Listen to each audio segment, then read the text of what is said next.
Now, researchers have warned that obesity levels are predicted to rise rapidly until the end of the decade. A new report published by the Lancet journal has found that more than half of all adults around the world are predicted to be overweight or obese by 2050. But if governments take action now, there's still time to prevent what they describe as a profound tragedy. Well, for more on this, let's speak to Thorkild Sorensen, Professor of Genetic and Metabolic Epidemiology at the University of Copenhagen. Welcome to BBC News. Just tell us more about this study that we've seen in the Lancet.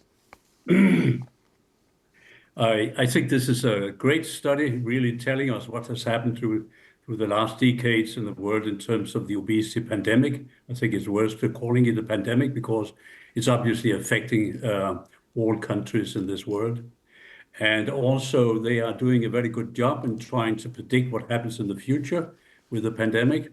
It's really scaring outcome out of this forecast. From being about a little bit about 1 billion people living with obesity these days, it will rise to more than the double in 2050. And this is really scary considering all the serious comorbidities and burdens that follows such development of obesity, both for the individuals and the societies in general. And I wanted to ask you about... I think it's an extremely valuable study that these groups have produced. Thank you. And this study, of course, covers some 200 countries.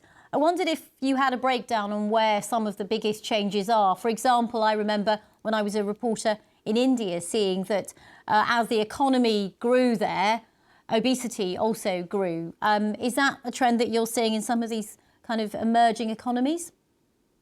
Yeah, I think this is a general pattern that as what we consider the welfare system with food abundance develops, then we see as a kind of a side effect of that fractions of the people in these countries where they're really having the development of the economy, as you say, they are, for some reasons we don't really understand, developing obesity with all its bad effects on health.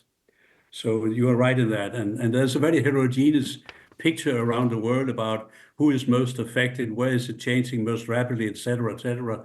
And this is a very good feature of this report that you can just look up in their data to see how is your part of where you live in the world affected and what's the forecast for your part. And I think this is an extremely helpful tool for people considering how to oppose this pandemic in the best possible way. OK, thank you so much. Thorkild Sorensen, Professor of Genetic and Metabolic Epidemiology at the University of Copenhagen.